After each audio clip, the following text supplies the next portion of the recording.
হয় এই আমাৰ যিটো আয় বয় আৰু আমাৰ এই যিটো আমাৰ অসমৰ পঞ্জিকাত দিয়া আয় বয় সেইটো হ'ল কি যে সংক্ৰান্তিৰ পৰা বহাগ 3 ৰৈলি কষ্ট 4 বেমাৰ আজাৰ 5 বদনামী অপমান বা অপযশ 6 থাকলে সন্মান লাভ 7 বিজয় লাভ 0 হানি 19 পৰা 1 বিয়োগ কৰিলে 18 18ক 2 দি হৰণ দিলাক 8 দুগুণে 16 2 বাকি থাকি তাৰো আমি কি ফল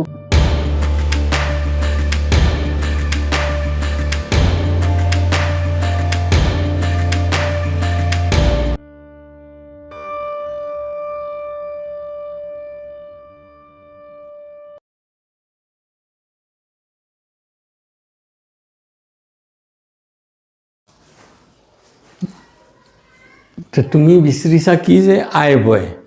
নহয় জানো আয় বয় চক্ৰটো কি হ'ল এই 7টা গ্ৰহই প্ৰত্যেক বছৰে মানে বদলি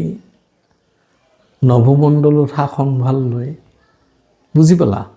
নৱমণ্ডলৰ শাসনভাৰটো ললি আয় বয় চক্ৰটো বদলি থাকে আমাৰ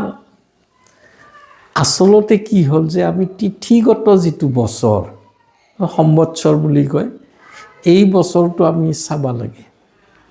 এই তিথিগত বছৰটো 19 মাৰ্চ 2026 পৰা 6 এপ্ৰিল 2027 লগি বছৰটো চলব এইটো আমাৰ সম্বৎসৰ ক'ব এই বছৰটো কি হ'ব যে 2083 অৰ্থাৎ 2083 সম্বৎসৰ এই বছৰটোৰ আয় বয়ে এই চাৰ্টখন চোৱা এতিয়া এই চাৰ্ট মতে মই লিখছোঁ যে 12টা ৰাশি 12টা ৰাশিত মই দুটা অংক লিখছোঁ প্ৰত্যেকটো ৰাশিতে দুটা অংক লিখছোঁ চোৱাচোন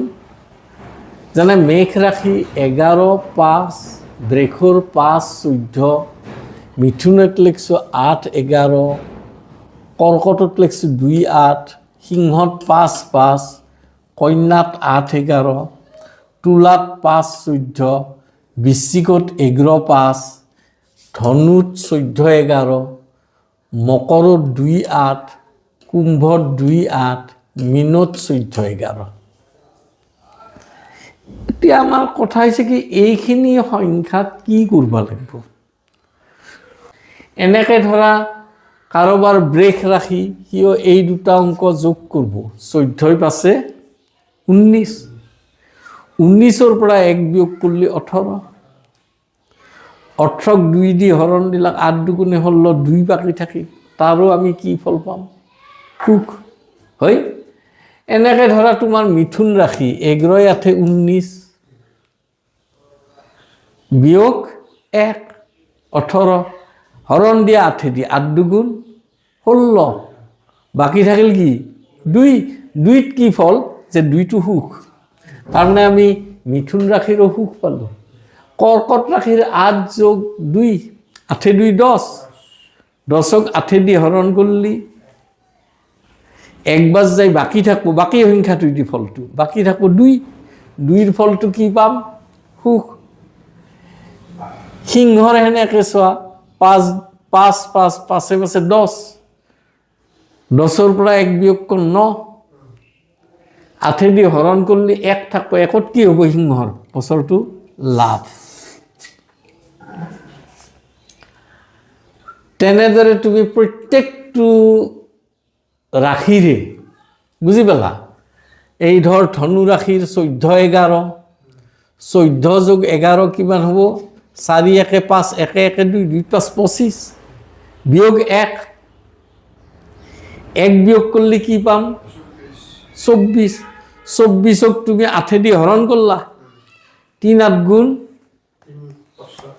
3 8 গুণ 24 বাকি থাকা অঙ্কটো লাগিল যে 3 8 গুণ 24 হলিয়ে নহব তাতে বাকি কি আছে বাকিটো নাই শূন্য এই শূন্যটোত কি ফল হব এটো এটা কথা আহিল না শূন্য থাকলে হানি শূন্যত কি হব হানি হানি মানে কি ক্ষতি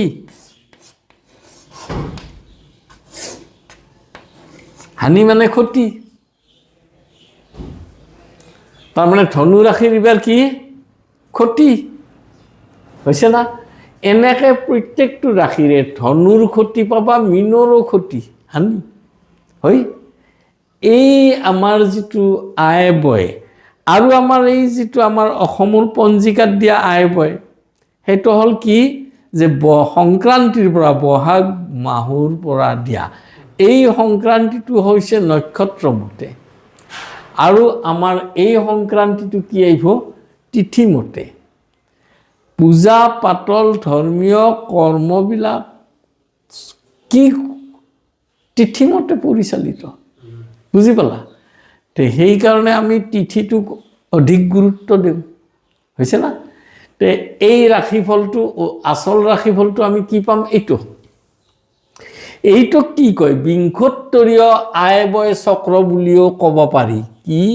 যে বিংশোত্তৰীয় আয়বয় চক্ৰ বিংশোত্তৰীয়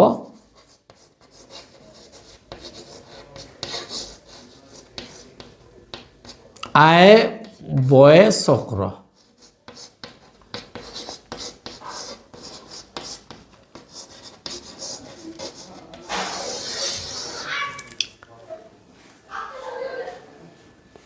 বহাগৰ পৰা ৰাশিফলটো এই ফলটো যিটো আমাৰ আয় বয় সেইটো হেই যে সাতটা গ্ৰহই ৰাজা মন্ত্ৰী হৈ থাকো প্ৰত্যেক বছৰে উল্টে পাল্টে আৰু প্ৰত্যেক বছৰে চাৰ্ট খান বদলি থাকবো বুজি পালা বৃহস্পতি ৰাজা হলি তাইৰ চাৰ্টটো বেলেগ বুজি পালা এই ফলবিলাক হল এনেহেনকে তাৰমানে গ্ৰহবিলাকে নিৰ্দিষ্ট কৰি দিয়ে আমি এতিয়া এই বছৰত কাৰ কি পাম যে এক হলি লাভ দুই হলি সুখ তিনি রইলে কষ্ট চাৰিত বেমাৰ আজাৰ পাঁচত বদনামী অপমান বা অপযশ ছয় থাকলে সন্মান লাভ সাতত বিজয় লাভ শূন্যত হানি এই ফলটো আমি এটি বছৰ পাম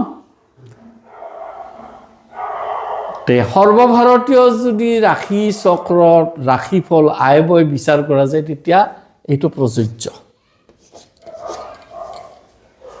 হৈছে না হ'ব